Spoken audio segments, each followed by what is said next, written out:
నీకు తెలీదులే చెంబా. నేను, అమర్ కలిసిపోయిన తర్వాత బాగి పాపని తీసుకొని దూరంగా వెళ్ళిపోతుంది అని మనోహరి చెప్తూ ఉంటుంది. ఏంటి రాజుగారు ఈ పాపని ఇక్కడికి తీసుకువచ్చారు ఏంటి? అమర్‌కి బాగి కూతురని తెలియకూడదు కదా! అని మనోహరి అంటే, తల్లి ఎక్కడ ఉంటే పిల్ల కూడా అక్కడే కదా మేడం.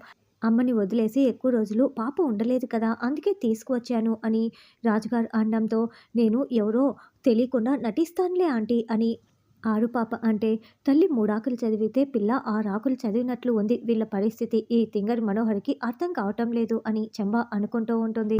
సరే, ఎవరికీ ఎలాంటి డౌట్ రాకుండా జాగ్రత్తగా నటించాలి అని మనోహరి అంటే, అలాగే ఆంటీ అని ఆరు పాప అంటుంది. సరే పదండి లోపలికని మనోహరి అంటుంది. ఇక ఆరు పాపని చూసి బుజ్జమ్మ అంటూ పిల్లలు మొద్దులాడుతూ ఉంటారు. అప్పుడే బాగి రాథోడ్ కూడా అక్కడికి వచ్చి చాలా సంతోషంగా చూస్తూ ఉంటే అమర్ అక్కడికి వస్తూ ఉంటాడు. ఏంటి రాజుగారు ఇలా వచ్చారు? హాయ్ బుజ్జమ్మ అని అమర్ పలకరిస్తూ ఉంటాడు. పాప కొన్ని రోజులు మీతో పాటే ఉంటానంటే తీసుకొచ్చాను సార్ అని రాజుగారు అంటే, కొన్ని రోజులేంటి పాప ఎన్ని రోజులైనా బుజ్జమ్మ మాతో పాటే ఉండొచ్చు. మాకెలాంటి అభ్యంతరం లేదు అని అమర్ అంటాడు. అప్పుడు బాగి ఏమీ తెలియనట్లు ఈ పాప ఎవరు అని అడగటంతో, పాప అంతకు మించి నటించేస్తూ ఈవిడెవరు అని అడుగుతూ ఉండటంతో అందరూ నోరు తెరుచుకొని షాకింగ్‌గా చూస్తూ ఉంటారు. అప్పుడే రాథోడ్, ఈ పాప సార్‌కి చాలా కావాల్సిన పాప మిస్సమ్మ. ఈవిడ ఒకప్పుడు ఈ పిల్లలకి కేర్ టేకర్ బుజ్జమ్మ అని రాథోడ్ చెప్తూ ఉంటే, హోహో అంటూ ఇద్దరు దీర్ఘాలు తీస్తూ ఉంటారు. ఇక చెంబ అయితే, మనోహరి నేను ఇదంతా చూడలేను మనోహరి, నేను వెళ్ళిపోతాను మనోహరి అని అంటుంటే, ఏయ్ ఎక్కడికి వెళ్తావు? నోరు మూసుకొని ఇక్కడే ఉండు, చూస్తూ ఉండు అని మనోహరి తిడుతూ ఉంటుంది. నమస్కారం మేడం అని రాజుగారు ఏమీ తెలియనట్లు దండం పెడుతూ ఉంటే, నమస్కారం రాజుగారు ఎలా ఉన్నారు? పిల్లలు ఎలా ఉన్నారు? అని బాగి అడుగుతూ ఉంటుంది. అందరూ బాగున్నారు మేడం. మీరు ఊరెళ్ళారని చెప్పారు. ఎప్పుడు వచ్చారు మేడం? అని రాజుగారు అంటే, మనోహరి అబ్బో తెగ నటించేస్తున్నారు. ఎవరికీ తీసిపోవట్లేదు కదా అని అనుకుంటూ చూస్తూ ఉంటుంది. ఈ రోజే వచ్చింది మిస్సమ్మ తిరిగి రావటంతో ఈ ఇంటికి కల వచ్చింది అని రాథోడ్ చెప్తుంటే, రాథోడ్ అని అమర్ కోపడుతూ ఉంటాడు. నేను మాట్లాడుతుంటే మీకు ఎందుకంత కోపం? అయినా ఈ పాప ఎవరు? ఎందుకిక్కడికి వచ్చిందని బాగి అరుస్తూ ఉంటుంది. వస్తే నీకేంటి నష్టం అని అమర్ అరుస్తూ ఉంటాడు. నువ్వు అనవసరంగా అమర్‌కి కోపం తెప్పించకు బాగి అని మనోహరి అంటుంది. ఇక్కడ ఇంతమంది ఉంటే మళ్ళీ ఈ పాప ఎందుకని అడుగుతున్నానని బాగి నిలదీస్తూ ఉంటే, అది నీకనవసరం. ఇదిగో చూడు మనోహరి, తను బుజ్జమ్మ జోలికి అస్సలు వెళ్ళకూడదు అని అమర్ చెప్తుంటే, అంతకు మించి అంజు పాప గట్టిగా, అవును బుజ్జమ్మని టచ్ చేస్తే ఏమైనా అంటే మేము అస్సలు ఊరుకోమని చెప్తూ ఉంటుంది. బుజ్జమ్మ జోలికి వెళ్ళేటట్లయితే మేము అస్సలు ఒప్పుకునేది లేదు అని అమ్ము అంటే, అలా వెళ్ళేటట్లయితే మిస్సమ్మని పంపించేసేయండి ఆంటీ అని ఆకాష్ అంటాడు. అమ్మో ఎవరికి వాళ్ళు ఏ మాత్రం తగ్గట్లేదు, అందరూ ఓవర్ యాక్షన్ చేస్తున్నారు కదా అని చెంబ అనుకుంటూ ఉంటుంది. బుజ్జమ్మ జోలికి బాగి అసలు వెళ్ళదు, నేను చూసుకుంటాను కదా అని మనోహరి చెప్తుంది. సార్ పాప జాగ్రత్త, అసలే అమ్మ నాన్న లేరు అని రాజుగారు అంటే, అలాంటప్పుడు ఈ పాపని ఆశ్రమంలోనే పెట్టుకోవచ్చు కదా రాజుగారు, ఇక్కడికెందుకు తీసుకువచ్చారు అని బాగి అంటుంది. ఆరు పాప అనాథ కాదు, నా కన్న కూతురుతో సమానం అని అమర్ అంటే, కన్న కూతురైతే కాదు కదా అని బాగి అంటుంది. అవును నా కన్న కూతురే. నీకేంటి? నీలా పిల్లల్ని దూరం చేసే మనస్తత్వం నాకు లేదు. నీకు ఎమోషన్స్ లేవని మాకందరికీ కూడా లేవనుకుంటున్నావా అని అమర్ అడుగుతూ ఉంటే, చూసావా మనోహరి ఆయన నాపై కోప్పడుతున్నాడు. నేనిక్కడ ఉండను. నేను వెళ్ళిపోతున్నాను అని బాగి వెళ్తూ ఉంటే, ఆగు ఆగు బాగి నేను మాట్లాడతాను కదా అని మనోహరి అంటుంది. అమ్మో! ఈ ఓవర్ యాక్షన్‌లు చూడ్డానికేనా నేను ఇక్కడ ఉంటుందని చెంబ అనుకుంటూ ఉంటుంది. అమర్ కోపం తెచ్చుకోకు ప్లీజ్ అమర్ అని మనోహరి బతిమలాడుతూ ఉంటే, ముందు తనని ఓవర్ యాక్షన్ తగ్గించుకోమని చెప్పు. గెస్ట్‌లా వచ్చి ఘోష్‌లా బిహేవ్ చేస్తే అస్సలు ఒప్పుకోను అని అమర్ అంటాడు. దాంతో బాగి చాలా షాకింగ్‌గా నోరు తెరుచుకొని చూస్తూ, ఏంటి ఎవరు గోస్టు? నేనా? నేనా? అంటూ అమర్ మీది మీదికి వస్తూ ఉంటే, ఏంటి అలా ముందు ముందుకు వస్తున్నావు? అని అమర్ అరుస్తూ ఉంటే, బాగి మరింత కోపంగా చూస్తూ ఉంటుంది. నన్ను గోస్ట్ అంటే మరి నేను ఎలా ఒప్పుకుంటానని బాగి అరుస్తూ ఉంటుంది. అబ్బా మీరు మీ గొడవ ఆపుతారా? రాజుగారు పాపను జాగ్రత్తగా చూసుకునే బాధ్యత నాది. మీరు వెళ్ళండి అని, పిల్లలు మీరు కూడా బుజ్జమ్మని తీసుకొని పైకి వెళ్ళండి అని మనోహరి చెప్తుంది. బుజ్జమ్మ వెళ్తూ వెళ్తూ బాగీకి మెల్లగా హాయ్ చెప్తూ ఉంటే, బాగీ కూడా అమర్ చూడకుండా హాయ్ చెప్తూ ఉంటుంది. అమర్ నువ్వు కూడా పైకి వెళ్ళు అమర్ అని మనోహరి అంటే, తనని నేను 10 రోజులు మాత్రమే భరిస్తాను మనోహరి, ఆపై నేను ఒక్క రోజు కూడా ఆగను అని వార్నింగ్ ఇచ్చి వెళ్తాడు. బాగి అమర్ మాటల్ని నువ్వేమీ పట్టించుకోకు. మా ఇద్దరిని కలిపేసేయ్ త్వరగా అని మనోహరి అంటే, అందుకే కదా వచ్చాను. నువ్వు తడిగుడ్డ యేసుకొని పడుకో అని బాగి చెప్తుంది. Thank you Bagi. Thank you so much అని మనోహరి బాగీకి ఒక పెద్ద హగ్ ఇచ్చి వెళ్తుంది. బాగి తడిగుడ్డతో నీ గొంతు కోస్తుంటే నువ్వు హగ్గిచ్చి వెళ్తున్నావు ఏంటి మనోహరి అని చెంబ అనుకుంటూ ఉంటుంది.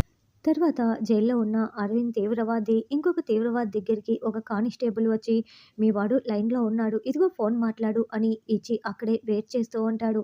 మమ్మల్ని బయటికి తీసుకురావటానికి ఎప్పుడు ప్లాన్ చేస్తున్నావు అని అరవింద్ తీవ్రవాది అడగటంతో, రేపే మీరు బయటికి వస్తున్నారు. ఆ అమరేంద్ర నిన్ను అరెస్ట్ చేసి లోపలికి పంపించాడు కదా! వాడి చేతనే మిమ్మల్ని బయటికి రప్పిస్తాను. వాడి ఫ్యామిలీని అడ్డు పెట్టుకొని మిమ్మల్ని బయటికి రప్పిస్తాను. చూస్తూ ఉండు. ఇక జన్మలో ఏ మిలిటరీ ఆఫీసర్ గాని, పోలీస్ ఆఫీసర్ గాని మన వైపు కన్నెత్తి చూడకుండా చేస్తాను అని చెప్తూ ఉంటే, అతను ముఖం చూపించకుండా మనకు బ్లర్‌గా చూపిస్తూ ఉంటాడు. సరే రేపటి కోసం వెయిట్ చేస్తూ ఉంటానని ఫోన్ పెట్టేస్తాడు. రేపటితో మనం బయటికి వెళ్తున్నాము. ఆ అమర్‌తో పాటి మిగతా ఫ్యామిలీ మెంబర్స్ అందరి ప్రాణాలు కూడా తీసేస్తున్నాము అని అరవింద్ చెప్తాడు. తర్వాత బాగి ఒక మ్యాప్ పేపర్‌ని పట్టుకొని చేతిలో అటు ఇటు తిరిగేస్తూ ఉంటుంది. ఏంటి ఇప్పుడు ఎందుకు ఈ మీటింగ్ బాగి చెప్పు అని మనోహరి అనడంతో, ఎందుకంటే ఇదొక సీక్రెట్ మీటింగ్ అని బాగి చెప్తుంది. హాల్‌లో డైనింగ్ టేబుల్ దగ్గర ఇది ఒక సీక్రెట్ మీటింగా అని చెంబ అంటే బాగి కోపంగా చూస్తూ ఉంటుంది. అబ్బా! నువ్వు కాస్త ఊరుకో యాదమ్మ అని మనోహరి చెప్తూ, నువ్వు చెప్పు బాగి అని మనోహరి అంటుంది. అన్నట్లు నేను ఇక్కడికి ఎందుకు వచ్చాను అని బాగి అంటే, అమరేంద్ర సార్‌తో కలిసిపోటానికి అని యాదమ్మ చెప్తుంది. కాదు మా ఇద్దరిని కలపటం కోసం నువ్వు చెప్పు బాగి అని మనోహరి అంటుంది. ఇదిగో నా చేతిలో ఉన్నది ఈ ఇంటి బ్లూ ప్రింట్ మ్యాప్. ఇదిగో ఇక్కడ గార్డెన్, ఇక్కడ హాలు, ఇక్కడ ఆయన బెడ్‌రూమ్ అని బాగి చెప్తూ ఉంటే, అబ్బా! ఈ ఇంటి బ్లూ ప్రింటే కదా మేడం మనం ఉంటున్నది ఇక్కడే కదా! మళ్ళీ ఎందుకు అలా చెప్తున్నావు అని చెంబ అంటుంది. చూడు యాదమ్మ నువ్వు కాస్త ఊరుకుంటావా? సర్వెంట్‌వి సర్వెంట్‌లా ఉండు. తెలియకపోతే సైలెంట్‌గా ఉండాలి అంతేనని రాథోడ్ అంటాడు. మనం చేస్తున్నది డైలాగ్ రోల్ కాదు, యాక్షన్ రోల్. అందుకే అంతా ఏం చేసినా కూడా చాలా ప్లాన్డ్‌గా, పకడ్బందీగా ఉండాలి అని బాగి చెప్తుంది. ఇక్కడ మా ఆయన బెడ్‌రూమ్‌లో రెడీ అవుతూ ఉంటాడు ఆఫీస్‌కి వెళ్ళటం కోసం అని బాగి సిగ్గుపడుతూ ఉంటే, మీ ఆయన కాదు అని మనోహరి అంటుంది. ప్రస్తుతానికి మా ఆయనే కదా మనోహరి, ఆయన్ని అమర్ అని నేను పేరు పెట్టి పిలవలేను కదా! అందుకే మా ఆయనని చెప్తున్నా అని బాగి అంటుంది. సరే, సరే ప్లాన్ చెప్పు అని మనోహరి అంటుంది. ఇప్పుడు ఆయన ఆఫీస్‌కి వెళ్ళటం కోసం మెట్లు దిగి కిందికి వస్తూ ఉంటాడు. అప్పుడే నీకు కరెంట్ షాక్ కొడుతుంది. గిలగిలా కొట్టుకుంటూ ఉంటావు. స్పృహ కోల్పోయి కింద పడిపోయి ఉంటావు. అప్పుడు ఆయన వచ్చి నీ కాళ్ళు చేతులు రుద్దుతూ ఉంటాడు అని బాగి చెప్తూ ఉంటే మనోహరి మొత్తం ఊహించుకుంటూ ఉంటుంది. నీకు స్పృహ రావాలని చెప్పి ఆయన నీ నోట్లో నోరు పెట్టి ఊదుతూ ఉంటాడు అని బాగి చెప్తుంటే మనోహరి మొత్తం ఊహించుకొని తెగ సిగ్గుపడుతూ మెలికలు తిరిగిపోతూ ఉంటుంది. అప్పుడే చెంబ అదేంటి అలా చేసేది వాటర్‌లో మునిగిపోయినప్పుడు కదా అని ప్రశ్నిస్తూ ఉంటుంది. షాక్ కొట్టినప్పుడు కూడా అలాగే చేస్తారు యాదమ్మ. మనోహరి గారు కాస్త ఆవిడకి చెప్పండి అని రాథోడ్ అరుస్తూ ఉంటే, యాదమ్మ నువ్వు కాస్త ఊరుకుంటావా? నేను అసలే చాలా ఫ్లోలో ఉన్నాను అని మనోహరి అంటుంది. తర్వాత చెప్పు బాగి అని మనోహరి అంటే, ఇంకేముంది అలా బ్రీత్ ఇచ్చినప్పుడు ఆయనకి నీకు మధ్య లవ్ స్టార్ట్ అయిపోతుంది అని బాగి అంటే, ఈ మాత్రానికేనా అని యాదమ్మ అంటుంది. అది ఎంత మంచి రొమాంటిక్ సీను. అసలు నీకు అర్థమే కావటం లేదు. మనోహరి గారు ఇలాంటి యాదమ్మని పక్కన పెట్టుకున్నారు ఏంటని రాథోడ్ అంటే, యాదమ్మ మాటల్ని అసలు ఏమీ పట్టించుకోకు బాగి. ఇంతకీ ఇది వర్కౌట్ అవుతుందా బాగి అని మనోహరి చాలా ఉబ్బిపోతూ, మురిసిపోతూ అడుగుతూ ఉంటే, ఇన్ని రోజులు నీ లవ్‌కి అడ్డుపడిందే నేను కదా! ఇప్పుడు నేనే దగ్గరుండి కలుపుతుంటే ఖచ్చితంగా వర్కౌట్ అవుతుంది. సగం సక్సెస్ అయిపోయినట్లే. క్లాప్స్, క్లాప్స్ అని బాగి రాథోడ్ క్లాప్స్ కొడుతూ ఉంటారు.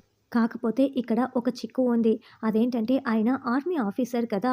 నిజంగా కరెంట్ షాక్ కొట్టకపోతే ఇట్టే కనిపెట్టేస్తాడు అని బాగి అంటే, అంటే మా మేడం గారికి నిజంగానే కరెంట్ షాక్ కొట్టేస్తారా అని యాదమ్మ అంటుంది. అంతే కదా మరి అని మనోహరి అంటే, వద్దు వద్దని యాదమ్మ అంటే, ప్రేమ అన్న తర్వాత రిస్క్ చేయాలి అని రాథోడ్ చెప్తారు.